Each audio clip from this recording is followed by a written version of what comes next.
And their father has been absent from their life since they were 8 and 9. So it's up to me to make sure that, hey, you need to be treated the right way. Right. Don't put yourself through what I went through.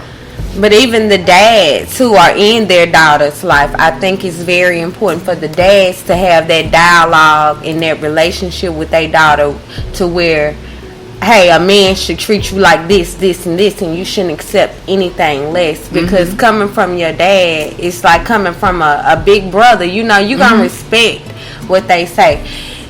I mean, me personally, I think I would have took that information better coming from my dad than my mom. Because my dad is the opposite sex. So he knows, But we never had those conversations, unfortunately. Sometimes men use an excuse that they've seen their father and their parents fight. Or they see their dad beat their mother. So they use that excuse because when I was with my first husband, he said he used to always see his mom and dad fight. So he thought, he just knew, he's going on what he's seen them do. Yeah. But anytime a man has to put his hands on you, that's not love. No. And it took me a long time to learn that, because I always thought, being with my first husband, every time he would put his hands on me, the only thing he want to do is make love. Oh, baby, I love you. Or buy something. It had to take me a long time to learn that if a man put his hands on you, then he don't love you. That's not love at all. Not at all. But he wants to walk around with black eyes, wearing shades, embarrassing. That's embarrassing. Because that's insecurity. To me, I feel like that's insecure. You ever been somewhere with that person and the first thing they say is, who is that? You must know them. Oh, and then it's a fight, and then it's a this. I'm like, I don't know that damn person, whatever. It's kind of like they have low self-esteem. Yeah.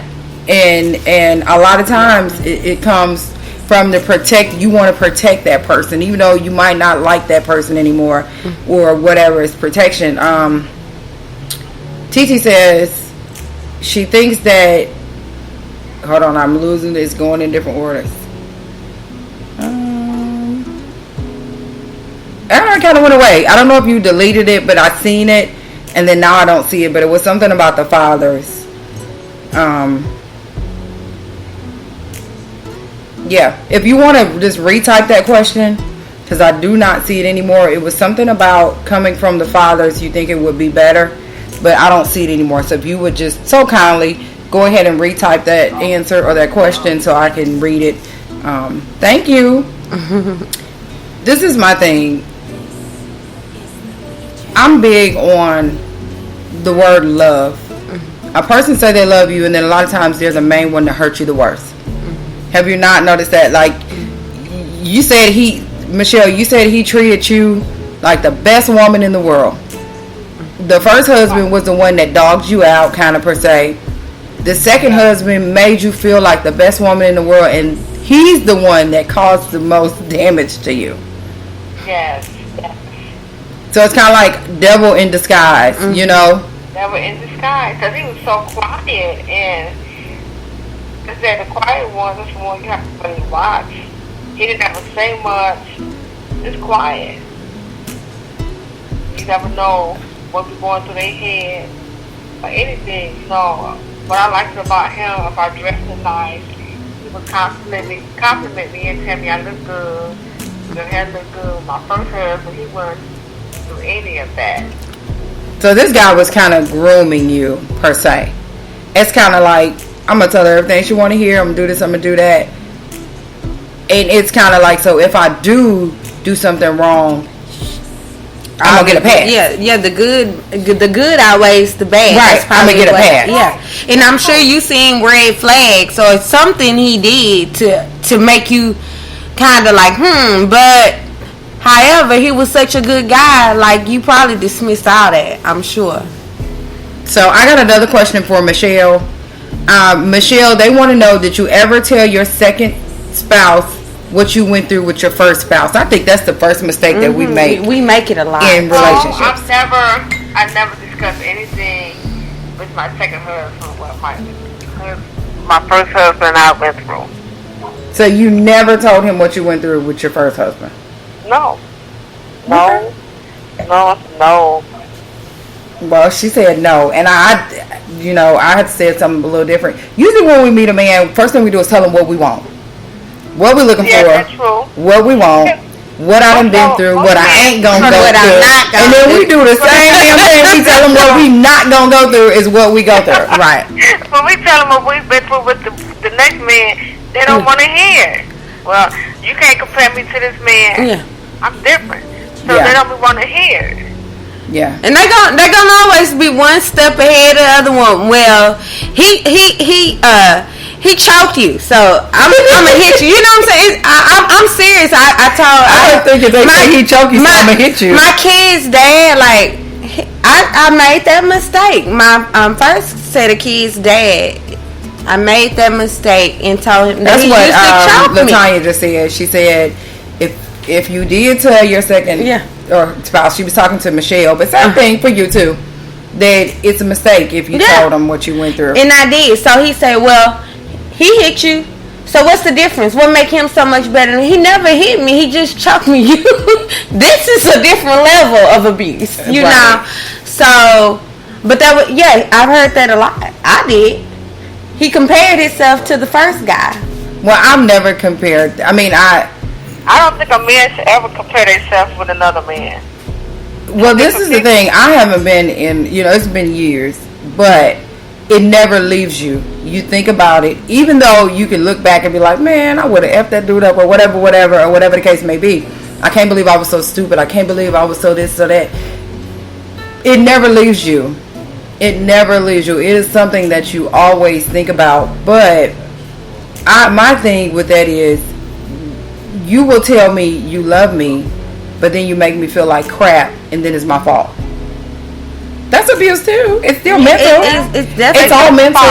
And I'm not gonna say that I have low self-esteem or anything like that. I would just say that sometimes we put up with too much. We put up with just way too much things that we shouldn't put up with. And since I was dealing with a narcissist, I understand now why he had to make himself seem so good and like he was lifting me up. Because my husband taught me I look good and made me feel like a queen too and bought me everything. But as quick as he gave it, he could take it away. They started treating you like crap. And the thing is, they know what they want. So I'm gonna buy this, I'm gonna buy that so I get her in. And once I get her, I want that, she mine. And that's how I felt with my first husband. It wasn't nothing that I could not ask this man for, and he would not do it. And it's like after we got married, it's like that's when I started seeing the real true colors come out. Like, where did this come from? I've never seen you act like this. And it made me feel like he was messing around with another woman, because I remember at one night, I had got a text message on my phone that said, Pookie in jail. And then it said laughing out loud. I'm like, well, if he's in jail, then where's my car? So then I'm calling him. I thought you got a text message saying that you was in jail. Yeah. Well, I don't know who texted you. That's when it came to your phone. So finally when he came home, I showed it to him. He gonna say he didn't text. I was then who texted. One of the women she was messing with. So, I was faithful. I've never been a horse type woman to mess with this man and that man. I'm a woman's woman. And if I feel the relationship is not going to work, I'm going to let you know, look, I think it's time to move on. This relationship is not working. But it's not that easy. And that's just in defense of everybody. Latanya says, we are brought up to forgive and it's going to be better. Quotes in reality. I hope you typed that right. And my reading be all off. But it says, we are brought up to forgive and it's going to be better. Quotes in reality. When we see the signs, we should run and run fast. I think the quote shouldn't be in there, but I get what you're saying. And we should run and we should run fast. I think what it is, we be so in love, or I ain't gonna even say love, sometimes we be blind to the fact that we just can't see it. We can't see these things happen. be blind to it. We I know you we see just it, but you don't want to see Right. it. You see it. You just don't want to admit it. You Yeah. don't want to be like, I mean, it be done. When I started seeing signs, I should have just ran. I should have called the police. But then I was believing the lies. He was telling all, baby, I ain't gonna put my hands on you no more, this, that, yeah. I believed the lies he told me, and it just add more to the fire. It gets worse, it gets worse, it gets worse. I almost lost my life behind it. yeah. I think we all did. I think that anybody that, a lot of people are afraid to leave because we know what that person's capable of. Mm-hmm. You'll see some people that be like, I'm leaving, but then they still there. Because I think in the back of your mind, you know, they whisper in our ear and they tell us what we want to hear to make us stay. We end up staying. But when do we finally leave? When it's something tragic happens, and then we don't have a choice but to leave? Is that when we leave? Do we have to take something like me to almost get killed for me to wake up to reality? To say, well, this is not for me. I almost lost my life.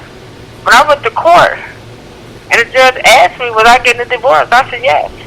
Ain't no reconciling. This is over many times men try to kill me and take my life. Yeah. And I got tricked.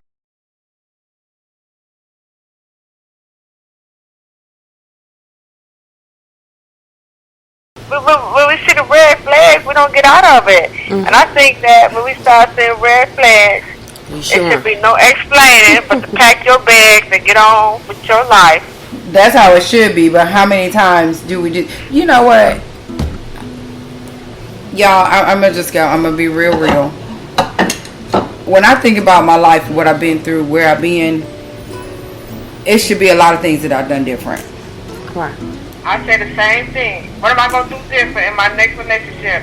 Am I going to tolerate this, or I'm not? Because I said it one time when I was interviewed by Char. She asked me, I ever think I would date again? I said no, because you never know what type of bag a man gonna come out of. Mm-hmm. I'm scared to date again. You just don't know. Yeah, I would be scared to date again as well. But I do feel that you will meet somebody one day that's going to secure you in that. I've met the person. I think I've met this person. I just want to take my time. I don't want to rush. Because I don't want to be like it was before. You know, once he give me back then, I get to see signs. I don't want to go through that no more. Yeah. I don't. Yeah. So, ladies. Go ahead. He'll go beyond to give me my last to make sure I'm happy. He would go without to make. Is this the new guy? Are you talking about the new guy? This is the new guy that I'm dating and seeing. But he would give me his last just to make me happy. And he don't even have to do that. And I'll tell him that you don't have to do that. Well, I just say take your time. He told me that. He said God told him that I was gonna be his wife. I can't question that because sometimes we be thinking we be hearing God's voice, sometimes it be the devil's voice. So, you know, you have to know the difference. Yeah. You know what to tell him, and Lord knows I'm a God-fearing woman. I would say, God, I can't tell you that, but I can. Let me be the choice of that. After what you've been through, I don't know if God can tell me that. I just want to take my time. I don't want to make any hasty moves or decisions I'm going to later regret that I did. Because once I get married again, ain't no divorce if we just have to work through it or what have you. But I'm taking my time. I'm still healing. It's like, I don't know. But when I had my last MRI, the doctor had told me that I'm going to end up having a knee replacement, being that when I was shot in my left knee, it shot at the bones. And I'm really starting to feel this pain in my left knee. So, ladies, I don't want to have this surgery. I just had surgery on my right knee. Yeah, I hope you don't have to have surgery either. But, you know, we are always here for you. You know. And I appreciate you being there. You know, anything you need. We are going to put this brunch together. It's going to be a success. So I want you and T to tell people, you know, what should they look for in an abusive relationship? What should they avoid? And just what should they overall do when they start seeing the signs? Well, from my